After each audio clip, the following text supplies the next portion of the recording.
कपड़े धोने वाली बहू। शादी के पहले से ही विभा को कपड़े धोने का बड़ा शौक था। कभी नल के नीचे तो कभी तालाब के पास। अरे मेरी नीली वाली लुंगी नहीं दिख रही है। विभा की अम्मा, कहाँ रखी है लुंगी? अरे वो तो विभा ने परसों ही धोकर रखी थी आपकी अलमारी में, देखो वहीं होगी। वो ना मैंने आज धो दी, मुझे लगा कि गंदी हो गई होगी। अरे कैसे गंदी हो गई थी? उसे तो मैंने पहना भी नहीं। हे भगवान, इस लड़की के कपड़े धोने की आदत से परेशान हो गया हूँ मैं। जितना तो घर में राशन नहीं आता, उससे कहीं ज्यादा डिटर्जेंट पाउडर का खर्चा है। इसकी शादी करवा दो, शादी जाए अपने घर में ही करे काम, फिर चाहे घर के कपड़े धोने हो या पूरे गांव के। हाँ ठीक बोल रही हूँ, देखता हूँ मैं कोई लड़का। वो दिन भी आ जाता है जब विभा को देखने लड़के वाले आ जाते हैं। लड़की मुझे अच्छी लगी। होने वाली सास कहती है, बेटी अगर कुछ पूछना है तो पूछ लो। वैसे तो हमारी लड़की बहुत ही शर्मीली है, जो बोल दो वो मान लेती है, इसे क्या पूछना होगा। अरे कैसी बात कर रही हो माँ, मुझे इन लोगों के घर रहना है, सवाल तो कई है। हाँ हाँ बेटा, पूछ लो ना, क्या पूछना है। आप लोगों के घर कपड़े कौन धोता है? सास का मुंह बन जाता है। देखो, अगर तुम ये कहना चाहती हो कि तुम्हें कपड़े धोने नहीं आते तो सुन लो, कपड़े मैं ही धोती हूँ, लेकिन तुम्हारे आ जाने के बाद मैं रुमाल तक नहीं धोऊंगी। अरे चुप रहना भाग्यवान, बहू बेचारी घर आई नहीं, उसे डराना शुरू कर दिया। वो क्या है ना बिटिया, अभी तक तो ये कल्लू की माँ ही धोती थी, लेकिन अब तुम्हारे पापा तो दहेज में वॉशिंग मशीन देंगे ही। तभी विभा की माँ बोल पड़ती है, सवाल भी पूछा तो क्या। वैसे भाई साहब, मशीन की तो फिर भी कपड़े धोने की कैपेसिटी होती है। मतलब जो बिटिया दे रहे हैं ना विभा, इसे कपड़े धोने का बहुत शौक है। ये आप लोगों के क्या, आस पड़ोस गांव मोहल्ले सबके कपड़े धो दे और उफ तक ना करे। बाहर देखा नहीं आपने कितने कपड़े सूख रहे हैं? सब हमारी बिटिया ने ही तो धोए हैं। बस भी करो ना माँ, शर्म आ रही इतनी तारीफ सुनकर।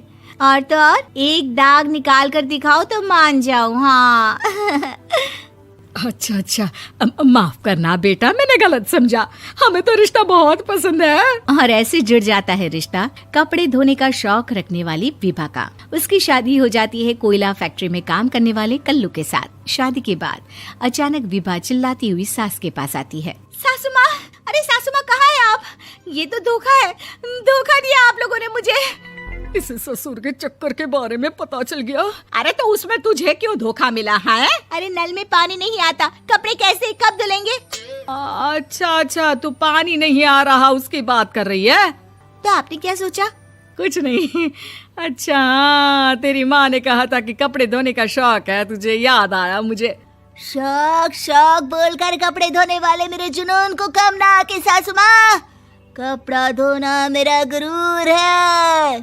तभी पति भी वहाँ आ जाता है। अभी मैंने इसे सनी देओल की फिल्म दिखाई है, उसी के डायलॉग मार रही है माँ। अच्छा सुन, साफ साफ बता रही हूँ, पानी सुबह 4 से 6 और शाम को 10 से 12 आता है, समझी? विभा टाइमिंग सुनकर हैरान हो जाती है। ये क्या भूतों का मोहल्ला है? सुबह 4 बजे उठकर कौन कपड़े धोता है? 4 बजे टंकी में पानी जाता है, फिर सारा दिन धोना ना, किसने मना किया?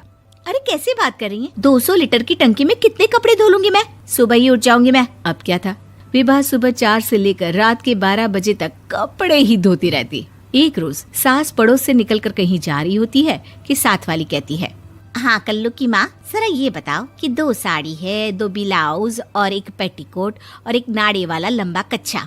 हाँ तो? अरे तो क्या, कितना लोगी धुलाई ये बताओ। धोबन दिख रहे हैं हम क्या?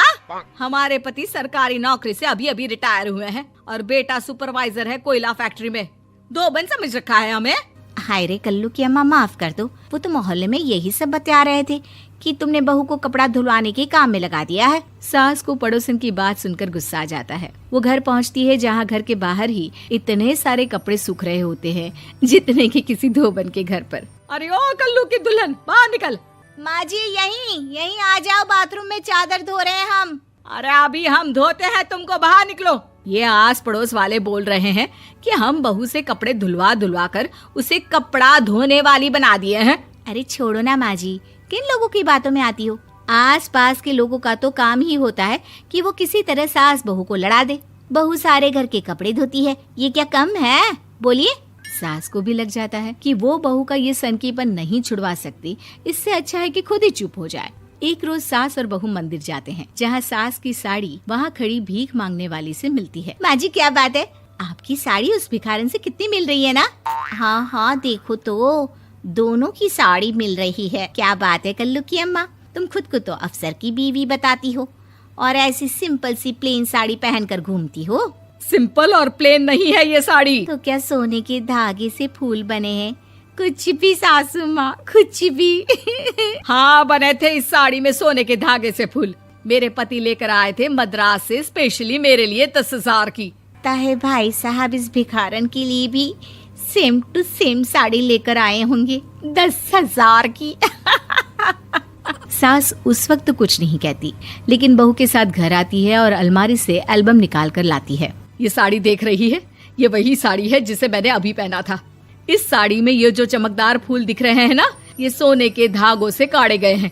लेकिन तू लोकल वॉशिंग मशीन ब्रश से घिस घिस कर सारे फूलों को निकाल कर साड़ी प्लेन कर दी।